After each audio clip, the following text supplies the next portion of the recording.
Midtown, New York City, just after 9 p.m. Janet Van Dyne is seated on the couch in the apartment she shares with her boyfriend. She is dressed for bed, a pair of comfy sweatpants and a large sleep shirt. But she is too wound up to sleep right now. She's watching the replay of Magneto's attack on Cape Citadel and the subsequent victory by the X-Men from earlier that afternoon. Every major news channel was still covering the attack and its aftermath. I'm running here live from the scene where the mutant menace known as Magneto took over this military base. It appears that his intention was to use the missiles against the United States of America until they met his demands. However, these kids in yellow and black turned up. We don't know where they came from. They had masks on. They appeared to be mutants themselves. However, they did stop Magneto. Yeah, I said it. They appeared to be mutants themselves, but they stopped Magneto here today. The scene is absolutely... That Magneto was lucky it was only those masked teens that showed. If Hank and I had gotten the call, he'd be in a lot more trouble.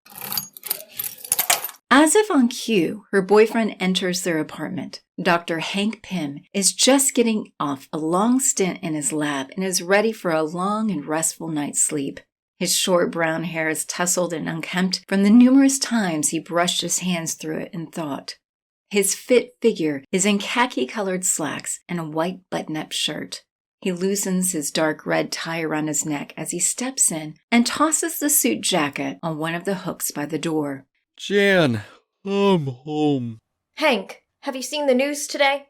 No, but I keep my phone off while I work. Why? What's going on? Hank enters the living room and sees the news playing, as it shows clips of Magneto using his powers against the X-Men. Who is that? That would be today's biggest threat. Calls himself Magneto. Tried to take over today, but some kids in masks stopped him. Lucky for America, as it appears all the other heroes were not available. So, why couldn't you help out? I got trapped at my meeting today and couldn't sneak away. It would be noted that these two aren't just any couple, for they are also Ant-Man and the Wasp, two successful heroes in their own right. Their origin is a great tale, but for another time. Well, if you ask me, this Magnets guy... Magneto. Yeah, him. He sounds like the mutants' problem to me. Let them police their own, right? We shouldn't rely on teenagers to always come in to save the day. That's just begging for trouble, Hank. We should be more proactive with our other identities. Hank comes around and sits down beside Janet. We are doing all we can. And I'm working on a new formula that can help. But we're just two shrinking heroes in a city that's groaning at the seams with mass vigilantes. Come here. He puts his arm around her and holds her close. Janet puts her head to his chest. I just wanted to get out there and help, you know? It was just so damn frustrating to be stuck and not out in the fight. I know, and I'm sorry. Here, tell you what. Next big catastrophe, I'm all in. Ant-Man and the Wasp, doing battle with whatever comes our way. You promise? I promise. I mean, who knows? We might even get a team-up if it's that big a problem. Now that would be something for the ages. And indeed, it would be. A week later, in a dimension adjacent to the mystical realm of Asgard, a figure is dragged between two trolls before the King of the Silent Ones. He is adorned in Asgardian armor of green and gold. He is lean and roguishly handsome, though the swelling black eye, numerous cuts and dirt on his face obscure it. His dark hair is limp and oily, indicative of his predicament. For you see, this is no ordinary man. He's Loki, Norse god of trickery and mischief, and he's been banished to this place, the Isle of Silence, as punishment for attempting to kill his brother Thor. And that is only the beginning of his troubles. Loki is dropped before a crude earthen throne. The cavern that holds the King of the Silent Ones is large and dimly lit, for the trolls do not care for the light. Cracks in the cavern reach up to the surface, allowing Loki to get a glimpse of what the trolls are doing as he turns his head ever so slightly. One steps forward and begins gesturing in the air towards the king, while the one that has his spear and horned helmet steps aside. Loki can make out that the trolls use a form of sign language and very low grunts to communicate. Though he does not understand it, it does not take a genius to figure out what they plan to do with him. Trolls love Asgardian flesh. Damn these creatures to the pits of hell. I just needed a few more minutes to open the secret passage out of this infernal place. The guards finish communicating with the king and step away from Loki. He tilts his head a bit to get a good look at the king and really wishes he had not. If he thought the two trolls that had captured and beaten him were big, the king was a vast mountain. In the dim natural light, Loki can see the cruel, indifferent gleam in the king's bulbous eyes. It was time to deploy one of his most charming features, his silver tongue. My liege, if I may... His words are cut off as the king stands suddenly, his looming 8-foot figure blocking out some of the light filtering in through the cracks. Sound is all but forbidden on the Isle of Silence, but Loki has no choice. It would take him ages to understand the troll's sign language, time that he neither wants to spend there nor, more accurately, has to spend down there. He slowly raises his bound hands, palms out. I do believe we can help each other. Again, his words are choked off as the Silent King whips a freakishly long arm out and picks him up by his throat. The king's hand is just as oversized as his arm, covering much of Loki's upper torso. Slowly, the troll begins squeezing the very breath out of Loki with a single bare hand. Due to the gases of the dormant volcano on the island, Loki's Asgardian powers, strength, and durability are greatly hindered. This is a pain Loki has not felt in many, many years. He must act quickly. Thor's name rings off the very rocks in the cavern. The Silent King's eyes narrow as he bares his incredibly sharp teeth in anger and disgust. Loki knows the trolls hate Thor as much as he does. He needs to leverage it before they kill him. I can't get you, Thor! The Silent King snarls once, then lets Loki go. He gasps in deep breaths of the stinking, rotting air of the cavern. His hacking is the only sound now in the cavern as he could feel the penetrating eyes of the trolls all around him. It is a very ominous sign. But for Loki Laufeyson, this is his element, where the stakes are life and death while he is center stage. A small smile graces his lips as he continues his pitch. Before your honored guard found me, I was making my way to the root of this world. The one that connects this hallowed place to the tree of the world, Yggdrasil. For the price of my life, I can lead you there. Take you to Midgard. Raid it. Burn it to the ground. That will bring you Thor. That will bring you vengeance for what he has done to you and your people. There is a low murmur that fills the cavern, but this time Loki knows it is not for him. Thor, god of thunder, is most despised by the Silent Ones simply for what he represents. Loki needs to stroke that fueling hatred just a little more. I can lead you and your army of mighty trolls right to his favored people, where riches and fresh meats await you. In the attack, Thor will appear alone, as he is wont to do. I will lure him to you, and after that he will be all yours. The Silent King's gaze leaves Loki and turns towards the darkness, where hundreds of eyes peer back at him, waiting for the sign. The Troll King raises one mighty fist in the air, and the cavern goes completely silent. Does that mean we have a deal? My life for the route away from this place? My life for Thor? The Silent King bends down so that his face is level with Loki's.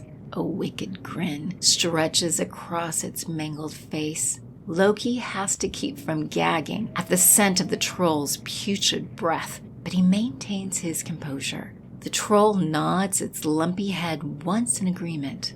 Loki gives an internal sigh of relief and swells with confidence and pride at dodging death yet again. Good, very good. Now then, I'm going to need a couple of things. It is late afternoon on a Friday in Midtown, where Doctors Donald Blake and Jane Foster have set up shop as general physicians. Dr. Blake, a man of average height and build with blonde hair and bright blue eyes, is seated and tending to his last patient of the day, 9-year-old Abby, a rough-and-tumble girl who recently broke a couple of knuckles in a fight. She is in for a checkup with her father, Stan Kirby. Well, your x-rays indicate that the metacarpals are healing nicely. You're not fighting anymore, are you? Abby shakes her head, but her father gives Donald a disappointing scowl.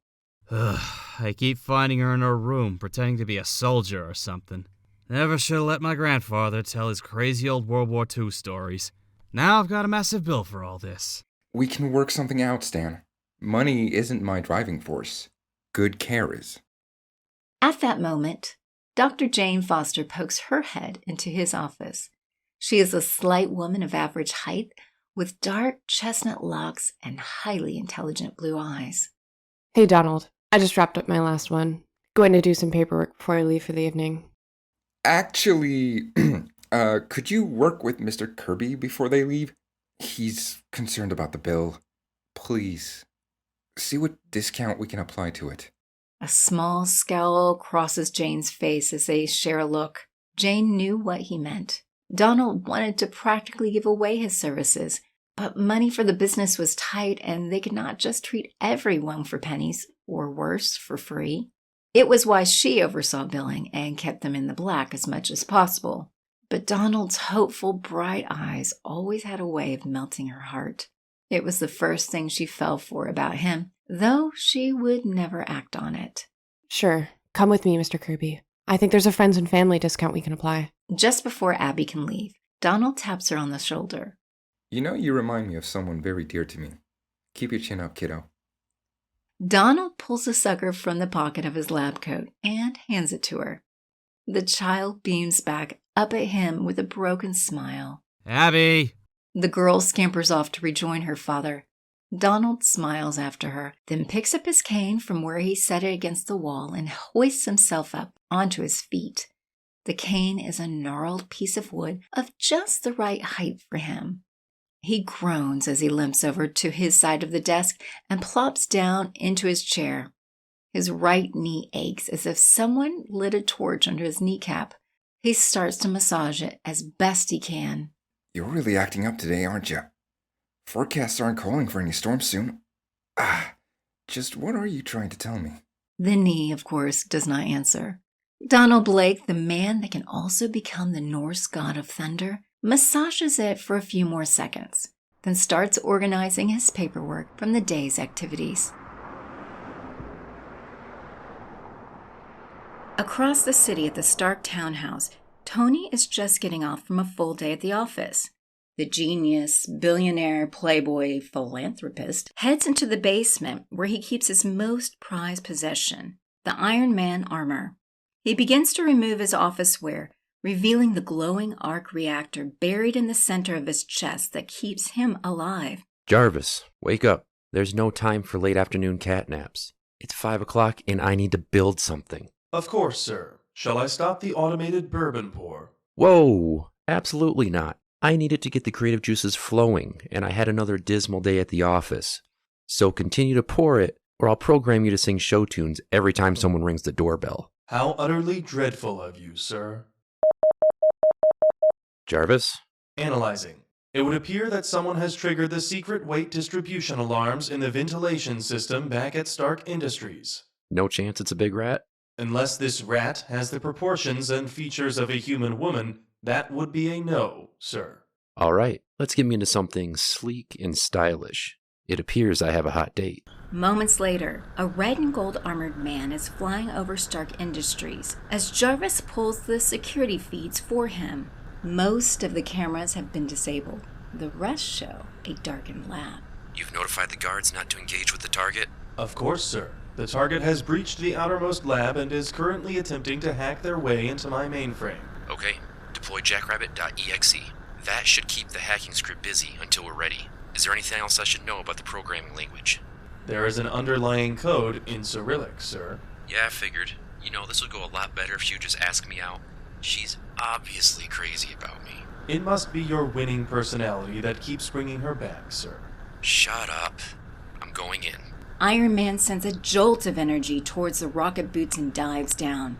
With a finely tuned repulsor blast, he breaks through the roof right on top of the would-be thief. Debris rains down as the hero spins about and does a perfect three-point landing. Insulation dust billows about him, but a quick shift to infrared vision makes it a moot point. However, his target is still gone. He slowly rises. Come out, wherever you are. From the shadows of the lab comes a throaty purr of a feminine voice. Ah, Stark's attack dog has come out to play, da. Who is a good boy, We really need to stop meeting like this, Widow. You know, if you just want my attention, all you have to do is ask. Out of the darkness emerges a figure dressed in a black catsuit, covered in tech and high voltage. She is as curvy and beautiful as she is smart and deadly, complete with shoulder-length red hair and a wicked smile. At her waist is a utility belt with a Black Widow's mark on the clip that is as red as her hair. In each hand is a high-tech Eskrima-stick. They are just as deceptively fast as the woman holding them and pack one hell of a punch, as he recalls. As the two begin talking, the Black Widow casually walks around him.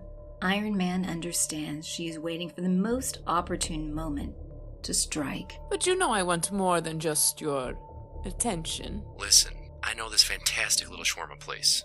Sells the best chicken shawarma this side of the Hudson. Empty carbs, bad for the spandex. Besides, whatever shall I tell my employer, Hey, tell him whatever you want. Let's just not do this today, okay? I'm afraid I must insist, Iron Man. Come on, last chance. Shawarma down in the village, 7 o'clock. I'll even wear my best suit. But how would I know who you are? Unless I take that helmet off. With that, the fight is on. The Black Widow's sticks flip on and crackle with lethal arcs of electricity coursing through them. She rushes in an effort to neutralize his range superiority and tag him with one of her tasers. At the same moment, Iron Man jets to the right and pops a flare in her face. Widow tries to turn her head and shield her eyes at the last second, but the intense light still leaves her seeing spots. However, she counters and touches a button on her belt before diving back into the shadowy recesses of the lab. Near Iron Man, a small explosive goes off, rocking him from the air. He hits the tiled floor hard. That was a cheap shot, Iron Man. Says the woman using C4. Jarvis, scan for the chemical signature of C4 and set up a jamming signal. I'd rather not experience that again. On it, sir. Iron Man gets back on his feet just in time to see one of the Widow's tasers swing into view. He barely dodges it, only to have the second one jammed into his armpit. Sparks fly as electricity arcs across the red and gold armor. However, he does not cry out. Instead, he clamps down on the stick, surprising the femme fatale. What? Wait, did you think I wouldn't insulate the armor better after our last dance? Tisk tisk, Widow. I'm hurt. The Black Widow has only a moment to react before Iron Man sends a jolt of energy down his arm to power his repulsor. He keeps the power as minimal and the beam as diffused as possible. He does not want to kill her, just thump her on the nose. The blast catches the red-headed woman in the torso and sends her flying head over heels, leaving one of her tasers behind. Scans complete and signal engaged, sir. Updating your HUD now. Iron Man watches as a tiny three-dimensional map of the room appears on his heads-up display. There are 4 red dots strewn across the lab at various heights. They are also at or near structural weak points that could bring the whole lab down on top of them. Damn, Widow. When did you have time to plan all these? Trade secrets. A ding is heard from one of the computers. Widow races over to it and practically rips the thumb drive out of the computer she has been attempting to hack. Finally. Das Vidanya, Iron Man. I do so enjoy our dances. The lovely Russian spy blows him a kiss before triggering a huge smoke screen.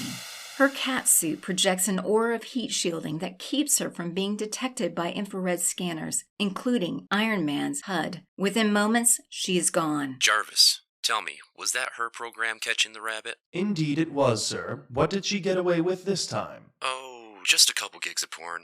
Some of my best work, I believe, and before you start in on me, I meant that as a silent producer, not an actor. You are a riot, sir. Damn skippy I am. Okay, let's get to bomb defusing and then head home. I need that drink now more than ever. It only takes Iron Man a couple of minutes to remove the bombs, but before he can engage the security staff, another alarm triggers on his heads-up display. Now what? I am sorry, sir, but it appears there are multiple large spikes of transdimensional energy appearing in the subway system. Current count at 4 and growing. Transdimensional? Well, at least we know Widow isn't behind this one. Okay, get in touch with security, let them know the lab is safe to enter, then plot me a course to the closest spike, and punch it. Right away, sir. Iron Man takes off into the early evening sky to take on another threat. This one may be far less appetizing than fighting a beautiful Russian spy, but it would be just as deadly, if not more. A hooded figure sits alone in the back of a subway car. He is on the small side of average, both in height and build, and has plain features. His clothing is shabby. The hoodie jacket is threadbare in patches, and the very loose jeans have holes in the knees. A second-hand set of glasses sits perched on his nose. He is reading a book on radiation and its effect on the human body while keeping his head down. Come on, there's gotta be something in here. Hey, buddy. Unfortunately, in his attempt to be unassuming, he looks exactly like the kind of easy target the gang that rides these rails likes to harass. A group of 3 young people, 2 men and a woman, approach the lone figure and gather around him. Hola, amigo. What you got there? Looks fancy. The man slowly looks up and closes his book. He raises both hands gently as he looks at the gang over the rim of his glasses. Look, I don't want any trouble. Give us everything that you got, and there won't be any. The young lady flips out a switchblade and smiles at her target. He eyes the blade with a concerned look on his face. What my lady friend here means is that this is our train, and we would like to be compensated for the trouble of your ass being in it.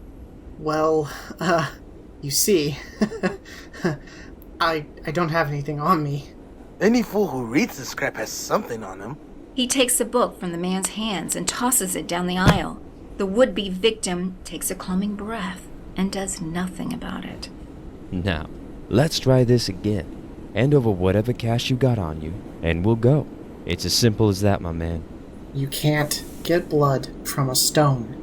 Oh, I can get blood, alright. The young woman puts the edge of the blade to the target's neck. Her partner jerks the hood off to reveal the rest of the man's head. His short brown hair is messy and in obvious need of a shower. You got something on you now, gringo? Please, don't do anything rash. You really wouldn't like me when I'm angry. Is that so, little man? Oh, I think I'm gonna... Just as the bloodthirsty young woman is about to drive the point home, the subway car lurches hard as the brakes are engaged. It sends the standing members of the gang stumbling several feet down the length of the car, while the people seated are rocked this way and that. Everyone, please exit the train out the emergency doors immediately! Oh man, what's that shaking? We aren't moving. For the occupants of the train car, it feels like an earthquake. However, they are about to have troubles inside it as well. The man they've been harassing, the man known as Dr. Bruce Banner, has the knife handle sticking out of his shoulder, and it is making him very angry. Come on, keep it together. That freaking idiot. I'm gonna breathe. Bruce, breathe. Oh no, wait, where's my knife? The gang member comes over to where Bruce is huddled up on the floor and hurriedly flips him over to reveal the bloody mess. Bet you think you're real funny now, eh, gringo? No, don't take it. The hoodlum reaches down to take the knife out, but then the car they are in is hit hard by something huge and shadowy outside. It caves in the ceiling and one of the doors. Holy shit! There are things outside of the car! The terrified gang members whip out their guns and start mindlessly firing. Muzzle fire lights up the darkened subway car as bullet casings rain down on the metal flooring. Wait! Quit shooting, morons! I think we got it. A freakishly long arm spears through the ruined double door and grabs the leader of the gang, then yanks him back out. Glass and metal rain down upon Bruce, covering his face in small nicks and cuts. My leg! Shoot it, moron! No! His screams are cut off abruptly as he disappears down the gullet of the monster outside the train car. Meanwhile, down the tunnel, the occupants can hear the faint screaming from the passengers that have exited the train earlier. No, I am not dying here. She reaches down and hauls Bruce up to his feet, then rips the knife out of Bruce's shoulder. Pick this pendejo instead. She goes to shove Bruce down the hole in the car, but finds the skinny man much harder to move suddenly. I told you to. Bruce's body begins to grow and build in height. His upper body and shoulders broaden, ripping through the flimsy cotton material of the hoodie as huge slabs of muscle begin to form on him. It leaves the collar around his neck, but he reaches up and removes the remnants as if they were wet tissue paper. His pale skin darkens, not into a natural shade of brown, but into an emerald green color, as does his hair. The jeans are barely holding on around his waist, the formerly loose material now tight against his well-muscled legs. His feet burst out of the pitiful shoes he had on as they expand into a size range no company would carry. His fists grow to the size of watermelons, which he flexes as the transformation ends. This mountain of a man, this Hulk, slowly looks over his beefy shoulder towards the cowering gang members and glares down at them from his 7-foot vantage point. There is a very strong odor of urine in the air now. Leave Hulk alone! A hairy, malformed hand reaches in again and grabs the Hulk, but the Hulk gets a hold of one of its fingers and breaks it between the second and third knuckle, as easily as if he was breaking a candy bar. The thing pulls its hand back but emits no sound. The Hulk takes off after the fiend through the destroyed doors. The terrified gang members now do the only smart thing that they have done all evening. They run for another car, but not before the one that stabbed Bruce catches a quick picture of the Hulk fighting and blasts it out into the social media sphere with the caption, "The Hulk just tried to kill us." Above ground, it is twilight as Hank returns to his and Jan's apartment. He is carrying a small steel case in one hand. He can hear Jen working in her office, or as she likes to call it, her craft cave. Jan! Hey, Janet! Come out here! You gotta come see this! What is it, Hank? Remember how I theorized there was more to my particles than we originally thought? Yeah. Hank sets the small case down on the table and opens it to reveal a round metallic device about the size of a belt buckle. At its center is a glowing blue energy source. Hank! Oh my god, that's amazing! Can it... I don't know, actually. What do you mean you don't know? I didn't get a chance to test the new formula with the suit systems. I spent most of today just making the particles. Since they operate in a similar manner to the originals, they should work fine. Theoretically. At that moment, their phones begin beeping with notifications of a major event happening near them. Is that the Hulk? In the subway? And what's that shadowy thing? I don't know, but we're going to find out. Suit up. It's time for us to get to work. Can we even take on the Hulk? Don't you think he might be a little outside our size range? Or whatever those things are? Janet has already taken off for her craft cave and comes back with 2 matching black and red jumpsuits in one hand and 2 large silver helmets under the other arm. The jumpsuits are laced with silvery tech. She has a devil-may-care smile on her face. There are people that may need us, Hank. Especially if the Hulk is involved. Now come on! Get the ants and let's go. And grab that new tech, just in case. Moments later, 2 tiny figures take off from the open window of the shared apartment. The masculine figure is riding a winged ant, while the feminine one has produced mechanical wings of her own. The Ant-Man and the Wasp have taken flight.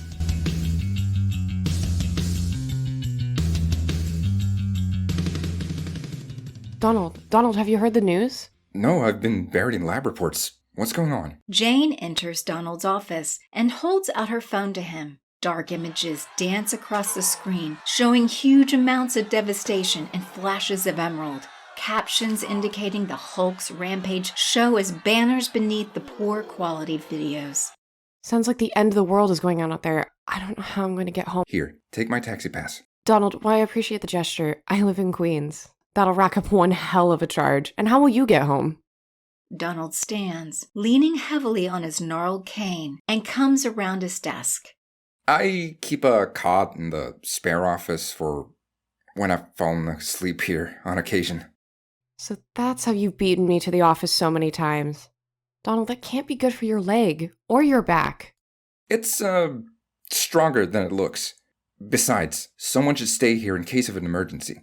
I'm a doctor too, or did you forget that? What if the emergency is more than you can handle? You're right. Tell you what, we'll split up. You should head for Midtown General. They could use an extra set of hands. I'll be fine here. If there's any real big emergencies, they won't be coming to us anyway. Jane scrutinizes Donald's face, looking for something she cannot quite put her finger on. She is sure he is hiding something, but she is only able to read his sincerity and intensity. Bum leg or no, he was planning to stay. Okay, you're right. The general hospitals are going to have lots of wounded, especially if the Hulk is involved.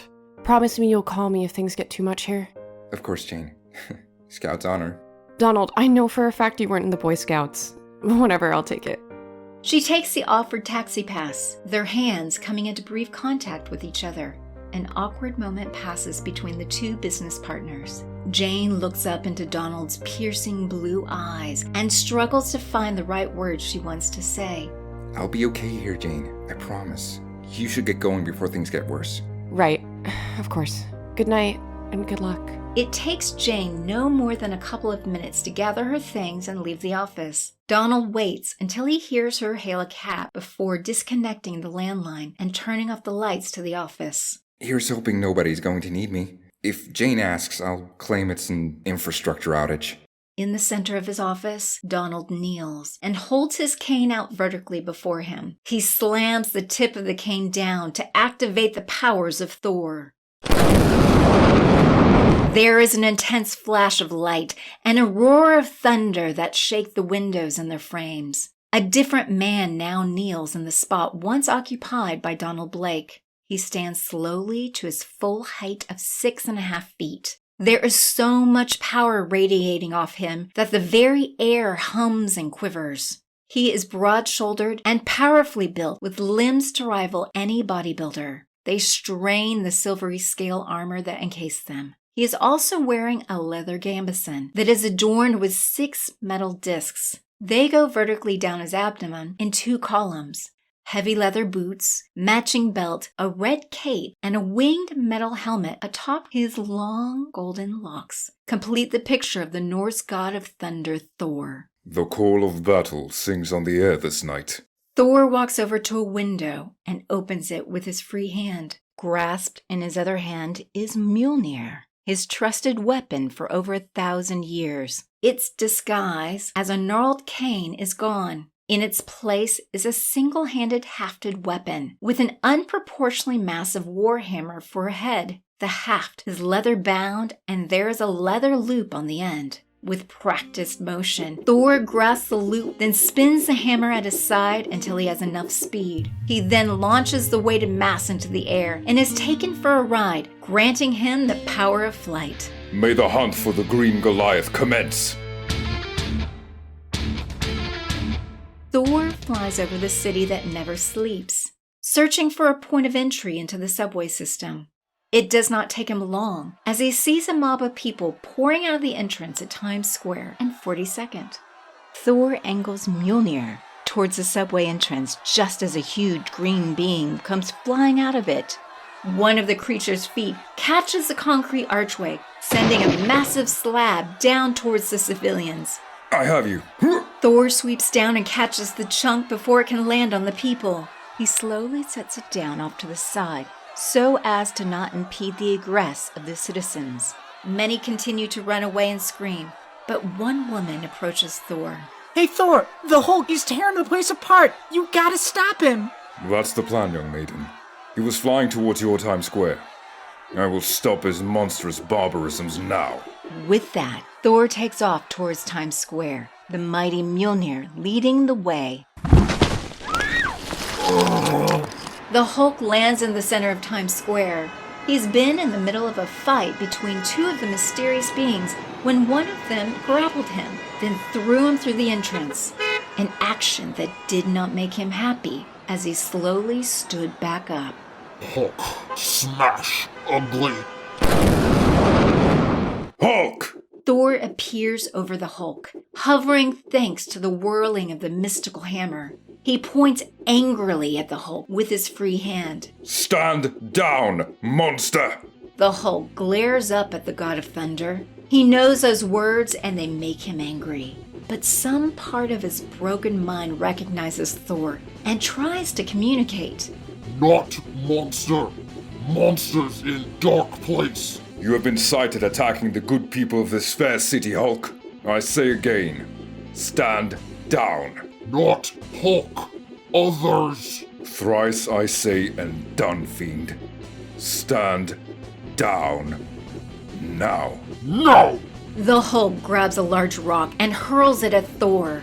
Thor blocks with the spinning Mjolnir, turning it into dust. But that is merely a distraction as the Hulk followed the rock with a mighty leap at Thor. He brings his mighty fist down into a massive overhead blow directly into Thor's helmeted head. The attack drops the god as he comets into the ground, creating a second crater next to the Hulk's. That was your last mistake. Thor stands swiftly and hurls his trusted hammer into Hulk's abdomen. Hulk's body warps around the hammerhead, bringing him along for a very short ride that ends in the side of a reinforced wall. The surrounding parts collapse atop Hulk before Mjolnir returns to its owner's hand. Just as I thought. Now to tend to. The Hulk bursts from the wreckage and hurls himself towards Thor faster than the god thought possible. Hulk smash, puny god! Thor briefly reflects on his brash action in attacking the Hulk before the emerald green giant is upon him again with another thunderous blow. Just what the hell are these things? I have no idea, but they definitely aren't the Hulk. Just a few blocks away from the throwdown between the Hulk and Thor, Ant-Man and the Wasp have gone down into the subway system to help the evacuation procedures. At first, they had not listened to the people when they said it was not the Hulk down there, but monsters with long arms and a taste for human flesh. The couple had not believed them until two of them came lumbering out of the tunnel. They were hard to get a look at as they kept smashing the lights as they passed them. Let's see how well they like stinger blasters. The Wasp shrinks down, activating her mechanical wings, and lunges forward into the massive, ugly head of the first creature. Her blaster shots tear into the thing's eye, causing it to swat madly around her. That got its attention. I have a different idea. Beneath the huge foot of the second one, the floor shifts as a shadowy wave encompasses it. Thousands of ants suddenly swarm up the leg while the giant creature starts brushing wildly to get the little insects off him. They slow it, but its massive hand is doing better against the ants than a flying target. He's too big. I don't have enough ants. Hang on, I'll come. In her moment of distraction, her target manages to slap her out of the air. Only a grazing hit, it's still hit with a lot of force and sends the Wasp flying uncontrollably towards the wall. Wasp, go limp. I'll catch you. Another shadowy mass of ants flies up the wall and catches the diminutive heroine. Ant-Man, I think you were right. We need help. Did someone say help? With not a moment to lose, Iron Man flies down the subway entrance and lights up one of the creatures. unlike the Widow earlier, these blaster shots are not diffused or on low power. They tear through the thick hide of the creature, burning and cauterizing the flesh. With 2 quick shots, Iron Man drops the creature. It lets out a deathly quiet hiss of breath, but that is all. You want to go for round 2, Ugly? I got this one. You bought me enough time to get more ants. The 2 shadowy masses fuse and overtake the creature in a wave from the waist down. It slaps pitifully at it, but only gets bits of flesh taken out of its hands for the trouble. The massive creature collapses as cloth, skin, and muscle is shredded off its lower body. The stench of death and burning flesh now fill the station. Holy shit, that was amazing. Wasp, it's Iron Man. Yeah, I can see that. Try to keep your composure. Iron Man, thank you for the save. I always come to the aid of beautiful women. You are a beautiful woman under all that tech, right? Hey, buddy, she's with me. Right, of course. How could I miss the color-coordinated outfits? And just who the hell are you 2 bug people anyway? You're not with that other one, are you? Absolutely not. And wait, you mean to say you've never heard of us? Shrinking, biomorphic technology plus pheromone control for insects? I think I'd remember that if I'd seen it before. And you. I'm just going to take that compliment and move on. I'm the Wasp. He's Ant-Man. We're here to help. Ant-Man? Did we run out of good names already? Right, because Iron Man is so much more creative. Listen, how about you 2 C-listers take your gimmick act and beat it? I've got way too much ground to cover, and I don't have time to keep pulling your asses out of the fire. Hey, the only ass that's gonna be on fire is yours after my ants get done with it. Back off, Retrotech, or you'll find out how well armored this suit is. Shut up, both of you! We don't have time for this measuring contest. We can help, and we will help, so either get with that program or get out of our way. Sir, if I may, there appears to be a massive brawl happening in Times Square. It would seem Thor has found the Hulk and is engaged with him. Right. Look, as much as I enjoy standing around and arguing, there's a fight going down between Thor and the Hulk in Times Square. I'm leaving now. Hey, that's who we came looking for. Social media was lighting up about the Hulk going crazy down here and causing all this destruction. That obviously isn't the case. But if he was down here when they arrived, he might be able to shed some light on the origins of these things. Then what are we waiting for? Let's go to Times Square. Wait for me. Oh, I'm gonna regret this.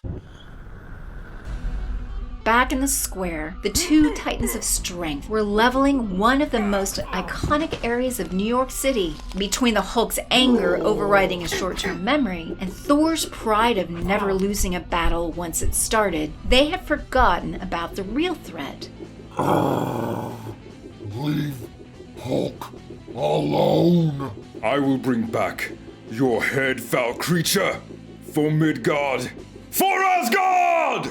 Only creature here is you! The Hulk stretches both hands out to his sides, then brings them together into a cacophonous clap of seismic proportions. A shockwave emanates from his hands, sending debris, cars, and Thor flying. Thor slams through one of the few television screens still standing, but is otherwise unharmed. His Asgardian aspects are protecting him from the worst that the Hulk is dishing out, but even he is becoming winded by this relentless onslaught. Time to finish this.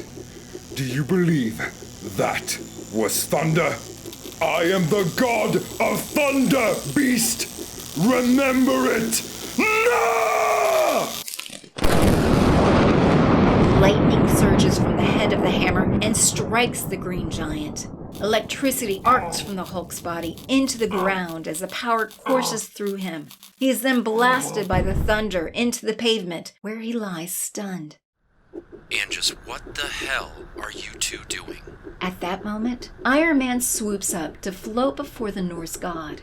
His arms are crossed, belaying his disappointment in a way his masked face cannot. Man of Iron, I'm pleased to see you again. I'm removing the creature that attacked the fair citizens of this city. As much as it would pain me to harm a fellow hero, stand aside, or I will be forced to move you. First, it's just Iron Man. And second, I'd really like to see you try. The Hulk isn't the bad guy. Two beings in silver helmets suddenly appear before the Hulk. One man and one woman in matching red and black jumpsuits and tech. They stand, ready to defend the brute from Thor. Thor gives a curious glance towards Iron Man, then lands near the newcomers.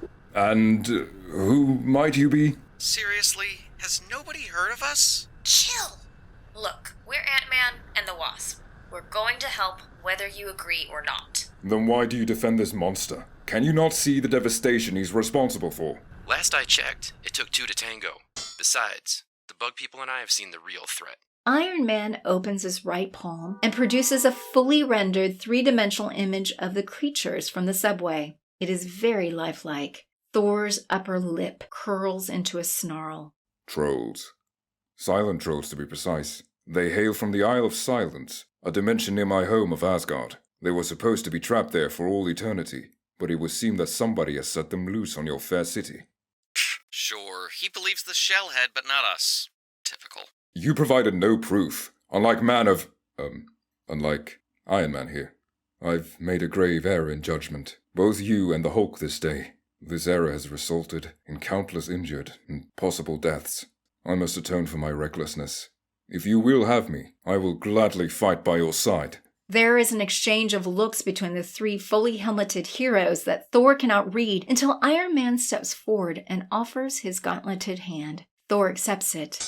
Honestly, we could use all the assistance we can gather on this. And since you know these things, that'll make you our expert in this matter.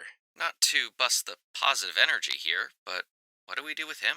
Allow me. Thor steps between the shrinking heroes and stands beside the prone form of the Hulk. Hulk, wake up. The Hulk cracks one eye open and stares angrily at the golden-haired god, but makes no hostile move towards Thor. I do not intend to fight you anymore. I stand ashamed of my actions. Come, let us go to glorious battle, not as enemies, but as comrades in arms. What say you to this? The Hulk slowly stands up, his massive frame towering over the others. His hostility is palpable, and the group of heroes all begin to question the wisdom of Thor's actions. Huh. Where? Now that is the million-dollar question, is it not? The heroes spin to look towards the center of the square. There stands the roguishly handsome trickster in a sharp black suit with green and gold accent pieces. He carries an ornate golden cane with a brilliant blue top piece. He wears a self-satisfying, smug smile on his face. Loki, I should have guessed. You released these creatures upon Midgard. Come now, brother. You wound me. I merely found a way out of that little prison you and father sent me to. Just because these brutish things managed to follow me, well, how can I be blamed for that? Brother, this is mad, even for you. You've inflicted much harm on these defenseless people this day. Loki gestures about to the destroyed area of New York City. Yes, it does run in the family, does it not? And it would appear I am not the only one to ally myself with monsters these days. Smash! The Hulk leaps for the lanky god, but as soon as the Jade Giant impacts, Loki disappears in a puff of smoke. He reappears between the group and the Hulk. You should really hear me out before you, smash me? Talk quickly, before we all start thinking like the Hulk. The king of these vile creatures has betrayed me, as all good allies are wont to do. They are holed up in your large subterranean station, killing and eating mortals indiscriminately. You best take care of them before things get, shall we say, out of hand. Why do I get the feeling you're getting him before he actually gets you? What you believe is not my concern. The facts are with me. I suggest you get to it, little woman. Now, I have a party to attend to and a city to rule. Goodbye, brother. With the final words said, the god of mischief disappears into a cloud of smoke. Thor, I think I hate your brother. Yes, he's become quite a nuisance. But he's not wrong this time. Do you think he was meaning Grand Central Station? Oh, you two are gonna believe the legendary liar himself now? Everyone knows about your myths, Thor. Believing Loki is a fast way to end up dead. Or worse. Enough! We are going to Grand Central, we are going to fight like hell, and we are going to avenge this city. Now, who is with me? I'm with you, Fierce Warrior. This is absolutely crazy, but of course I'm right behind you. You're damn right I'm in. No more talk. We fight. Unbeknownst to them, a historic moment in history was forged, one that would shape the world in countless ways. But for now, the heroes bound off towards Grand Central Station to engage with the king of the silent trolls. It does not take the group long to arrive at Grand Central Station. The heroes stop on the rooftop to survey the area. It is clear that something very wrong is happening in there. By now, most of the people that could have escaped have, so there is no foot traffic. The power is out, leaving the large structure as a dark spot within New York City's wash of nightlights. The NYPD have cordoned off the station, with armed men along their flimsy barricade. Hold on. Before we begin, you two need these. He pops open a small panel along his waist and produces 2 earbuds, then hands them to Thor and Hulk. Thor easily puts his in. The Hulk is simply less dexterous. Well, I tried. As you can see, the police are here. They are indicating that several large creatures have taken over the station. It would appear they are gearing up for a counterattack, but their SWAT teams are overloaded currently. Wait, who is that? Team Jarvis. Jarvis, team. I patched you two in on the way over. Now, Jarvis, give me the thermals. Right away, sir. Sir, what is he, your servant? He is none of your business. If you can't shut up, go away. Ant-Man, can I speak to you for a second? Privately? The couple walk away from the group and go behind a raised stairwell entrance. They tap the buttons to remove their helmets and set them aside. Hank, what the hell is the matter with you? You've done nothing except bitch or try to pick a fight with our allies since this mess started. You said you were in this. Are you? Damn it. I'm scared, Jan. This is way beyond anything I'd ever thought we'd get into. Well, this is us now. And I need to be able to count on my partner. So get your head out of your ass and into the game. Hey, love bugs. If you're done having your spat, we've got something. Jan quickly grabs her helmet and rejoins the party. Hank is only a couple of seconds behind her after swallowing his pride and his fear down. Okay, what's the situation? They've managed to cut the power. More like broke the main generator. There's several large thermal patterns in there, and they're amorphous. My other scanners are also giving me a confusing number. There seems to be one that's somewhat separated from the rest. I'm assuming this is the king we've heard of, but we have no way to know without going in. Did you say several? It took 3 of us to drop 2, and we nearly died in the attempt. Thor, you say you know these things. Do they have any weaknesses we could exploit? Aye, me. Thor flings the hammer towards the station, allowing his body to trail after it. Not to be outdone, the Hulk is right behind him with a massive leap of his own. Damn it, hold up. We need a plan. We have a plan. Attack! Do you see now why I didn't want to do this? What the hell are we gonna do in there? Whatever we have to. Now come on. We're all gonna die a very painful death, if we're lucky. Inside the darkened station, the trolls have set up a makeshift throne for the king. He sits upon it lazily as he peels meat off an arm. Bodies, whole and otherwise, litter the ground of Grand Central. Blood is pooled and congealed into puddles, staining the beautiful flooring.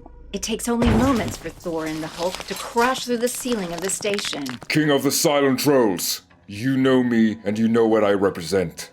I give you this one chance to retreat to your island, never to return, or I swear upon my father, you will never draw breath again. The king, barely illuminated by the city lights filtering in through the hole the heroes just created, tosses the arm he was working on and slowly stands.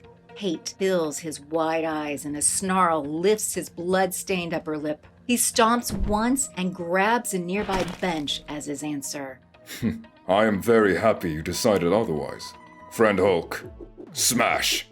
Thor leaps towards the king, hammer whirling in a brilliant blue-white circle as it begins to pick up a charge. The Hulk has barely begun to move when 2 trolls leap from the darkness and tackle him hard to the ground. One troll gets the Hulk's massive arms in a pinning maneuver, while the other one starts beating his face into the blood-stained floor, cracking it beneath the Hulk's skull. Hang on, I got you. Iron Man swoops in and blasts the troll that was holding the Hulk's arms. He must really pour on the energy to burn through the leathery skin of the troll. The scent of singed hair and burnt flesh now fill the air, joining the metallic scent of blood and death that hang on the area. Sir, the suit cannot sustain that power output for long. You will burn out the reactor before all the targets are eliminated. Then we'll come up with something else. Until then, keep it up. The Hulk, now freed, claps his hands on the head of the one beating his face in, popping it like a grape. Blood, bone, and brain rain down atop him. The Hulk pays it no mind as he stands and bull rushes into another troll. Smash! Back up at the hole in the ceiling, Ant-Man and the Wasp finally arrive. They survey the battle and the carnage. Oh God, I might throw up. You and me both. These poor people. As much as it hurts me to say this, there's nothing we can do for them, but we must stop these trolls. Okay, let me think. Thor said he was their weakness, but he was just being an ass. Unless he wasn't. Think about it. They killed the power, even though it's night. It's pitch black in here. And they're from some silent island. Or something. They must hate light and sound. And what does Thor represent? Thunder and lightning. But how does that help us now? Like Iron Man said, they've destroyed the power. But that's just one source of power. Tell me you brought your new gizmo. Yeah, but I said it was untested. No time like the present. Iron Man? Kinda busy here. Could use your assistance. And I'm giving it. We have a plan. Train out with Ant-Man and meet me at the power junction box. Really? And just what the hell does he think he's gonna do? Ant-Man swaps the belt buckle on his tech belt. It is a flat rectangular object with a glowing red core, which he replaced with a similar one with a blue core. Then he hops through the hole, activating the new tech piece. In an instant, Ant-Man grows to over 12 feet tall as he lands inside the station. He slowly stands as the change is disorienting, his massive body now blocking the hole in the ceiling. Oh, that. Go! I got these. Iron Man takes off with the power box while Ant-Man snatches a troll from the air as it leaps after the armored man. Then he throws it into another one. Time to play Whack-A-Troll. As the three teammates hold off the trolls, Iron Man and the Wasp arrive at the power box.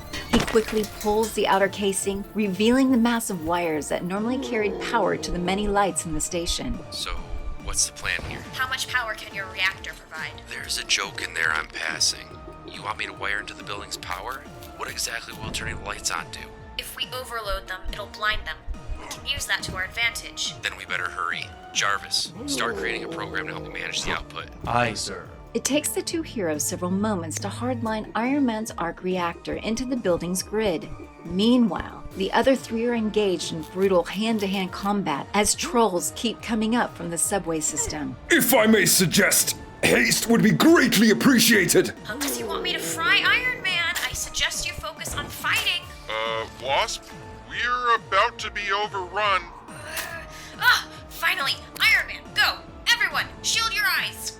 At her command, Ant-Man slams a hand down on the Hulk's face, as he knew the Hulk could not hear her. The lights blaze on, lighting up the inside of the station as if it was high noon. This causes the trolls to stagger and to shield their own eyes, but to no avail. The king lashes out wildly as he is still engaged with Thor, but could no longer see him. All the troll's skin begin to smolder and beneath the bright lights. Thor, now! For Midgard! Thor raises Mjolnir, and again lightning conjures upon its head. Having been given the moment to prepare and his own Asgardian powers, Thor's sight is relatively unaffected. He brings the charged hammer down hard upon the head of the king of the silent trolls, smiting him. Damn. I did swear on the Allfather. The corpse of the Troll King now lies at Thor's booted feet. Its flesh is burned from the lightning and the interior lights. Its head is a charred, pulpy mass affixed to its thick neck. Thor turns away from the carnage and looks upon the remaining trolls. They are cowering now, both from the lights and the death of their leader. Here lies your king, and I will do the same to any of you who decides to continue this fight. Or I can open the Bifrost and send you back home to your island, where you will await judgment from my father Odin. What say you? The trolls, unable to communicate with one another to form any sort of counterattack, simply bow their mangled heads and placate themselves before the vengeful god. That is what I thought. Heimdall, open the Bifrost and send these wretches home. A rainbow-colored light streaks down from the heavens, piercing into Grand Central, but seemingly doing no harm to the structure. The trolls painfully make their way to the Bridge of the Gods, their misshaped faces scrunched up in blind agony and terror. It takes about a minute to get the rest of the trolls out, but soon all that are left are the heroes and the dead. Whoa, I'm so glad that worked. Well, everyone, it has been really interesting, but... I am terribly sorry to interrupt you, but I believe there is a new situation brewing. Jarvis, talk to us. It appears the mayor and his family, plus several others, have been taken hostage at an art gala on 5th next to the park. Reports indicate multiple assailants, but there is a peculiarity to them. And that would be? They all look alike, sir. A tall, thin man with dark hair and sharp features. That has to be Loki. Didn't he say something about going to a party and taking over the city? Aye, this stinks of his usual trickery. Deceive you with one hand and stab you in the back with the other. Then what are we waiting around here for? The police are about to make their entrance and arrest our collective butts. The team races off into the night. Their intentions are quite clear. Make Loki pay for the destruction that has been wrought today, one way or another.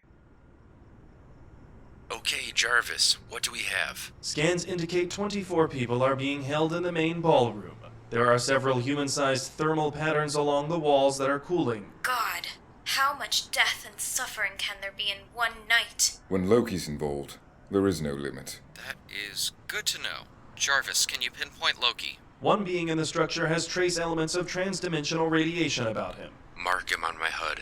A word of warning when dealing with Loki. Do not trust your eyes. He is a master of the arcane arts in imagery and illusions, as well as a skilled combatant. His knife work is legendary throughout Asgard.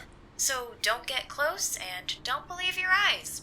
Right. Sounds easy enough. Just follow my lead on this. Illusionist he may be, but nothing fools my infrared. Talk too much. At that, the Hulk leaps from where the team has staked out a vantage point and crashes through the ceiling of the art gallery. Cries of anguish and rage echo through the streets. Damn it, Hulk! In moments, the rest of the team follow the Hulk through the hole he made and circle up on his position. He is between the hostages and where Loki sits lazily on an elevated chair, with the mayor at his feet. Ant-Man and the Wasp leap from Iron Man's shoulders and return to their standard sizes, completing the assembly. Well, well, well. I see you have caught up with me before the transference of power could be finished. What a shame. The only shame here is what you bring to our household, brother. Stand down and return with me to Asgard. Why? So you and father can punish me again? I think not! Loki snaps his fingers, vanishing. Suddenly, there are several duplicates of him spread out around the room. They have changed their look, now garbed in Loki's standard Asgardian leathers and armor. Completing the look is a signature curved horned helmet and a brilliant golden scepter. They all have the same smug smile on their faces as the gem on the end of their scepters begins to glow. Which one is the real Loki, Iron Man? I don't understand. How the hell is he creating heat signatures? Just smash them! The Hulk leaps for the two in front of him, slamming them into the wooden floor. Both disappear into puffs of smoke, further enraging the green beast. Thor launches Mjolnir at one, but the hammer simply flies through the duplicate and crashes through the wall, leaving a massive hole in it. Iron Man rockets forward, repulsor blasting his two, but neither of them are the real Loki either. Burned out holes appear in the drywall. Other duplicates begin to fire on the group and the people. Ant-Man grows to his 12-foot height and uses his body to shield the hostages while they make their escape. He kicks one duplicate, sending nothing but smoke outward. I've got the mayor. I'll take him through the hole Thor just created. Be careful! The Wasp runs for the mayor, dodging blasts with carefully timed shrinking and enlarging. Mr. Mayor, I'm getting you out of here. Who are you people? That's not important right now. Come on. The Wasp stands and stings two duplicates. At her full size, her electric blasts do a lot of damage and leave scorch marks. Just as she gets the mayor to the wall, a narrow, invisible force catches her in the stomach that sends her sprawling. Now. Just where do you think you're going, little woman? Loki appears before her, seemingly from the thin air, holding his scepter like a baseball bat. He slowly approaches her downed form. I am not finished with him yet. And then I think I could use a consort. Go to hell, creep!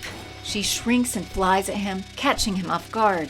She lands a punch in his ribs, then enlarges to deliver an uppercut to his jaw. Loki stumbles back, but she does not let up. Shrinking again, she pops into a double kick directly into his chest. Loki steps back further, catching his balance against the crumpling wall. His concentration broken, the remaining body doubles vanish. Guys, now! Wasp steps aside as Iron Man unleashes a powerful beam from his chest, further stunning the would-be tyrant. Mjolnir flies out from nowhere and clocks the trickster god in the head. The hit sends him spinning to the ground and his scepter flying. Then the Hulk lands on him, driving Loki through the wood floor and into the concrete foundation. Still enraged, the Hulk grabs Loki by one of his feet and flings him to the ground like a rag doll before tossing him towards Ant-Man. Ant-Man swats him out of the air. Loki craters into the floor yet again. He does not move anymore. He is broken and bloodied, but still alive. Brother. The heroes all gather around the beaten god, charged and ready for another attack. Yes, brother? I think I will take that offer now. Minutes later, the heroes stand together in the ballroom of the gallery. Thor had some Asgardian metal links that could double as cuffs and has secured Loki for transport to Asgard. He has not left yet, as dealing with Loki would mean talking to his father, and that would take time. He feels he is still needed here for the cleanup. Outside, they can hear the mayor singing his praises about them to the media that has shown up. There is an uncomfortable silence amongst them now, made worse by the Hulk's grumblings. So, now what? What do you mean? This is the part where we part ways, Retrotech. I'm serious. We did good together. I mean, except for the mix-up at Times Square. Ant-Man's right. We accomplished something here tonight that none of us could have handled alone. That means something, right? Aye, that it does. You are all noble and honor-bound warriors. I would gladly fight with you again. What I mean is, the mayor asked me who we were. I didn't think about it at the time, but I think we need a name. Otherwise, the media is going to give us something way worse. You actually want to create a team of heroes. From us. A bunch of strangers. Yeah, Shellhead, we do. Wasp, you said something before we fought the trolls that's been stuck in my head. Something about fighting to take back the city. That we'd fight like hell and avenge the city? So what, like the Avengers? There is a collective glance around the group as they hear the team's name for the first time. There is an immediate nod of approval from everyone. The Avengers. I like it. All in? Ant-Man puts his gloved hand out, palm down. Wasp immediately follows it, as does Thor. Iron Man hesitates for only a moment before his armor gauntlet joins them. They all look to the Hulk. Well, comrade, we could use your strength in future fights. Maybe, but leave Hulk alone. The Hulk leaps up and out of the hole he created coming in. Maybe he'll come around? So if we're a team now, we're gonna need a place to meet up and train together. We can't rely on social media to bring us together again. I was just thinking about that. I think I can talk to my employer, Mr. Stark, and see what we can do. In the meantime, I must attend to my brother. But should you need me, fellow Avengers, I will be there. Heimdall, open the Bifrost! Move, Loki. Father has much to say to you. Thor pushes the shamed trickster into the rainbow light. Then, as quickly as the portal appeared, it vanishes. Magic. I'm never going to get used to that. Anyway, I'm going to start wrangling the media circus, get ahead of the issue. Iron Man walks away towards the front of the gallery, leaving the couple behind. You really rose to the occasion. I'm so proud of you. Thanks. So, this is our lives now. Avengers, eh? Yeah. And I think things are just getting started for us. And indeed they were. As the morning sun broke out across the skyline of New York City, it heralded in the dawn of the Avengers.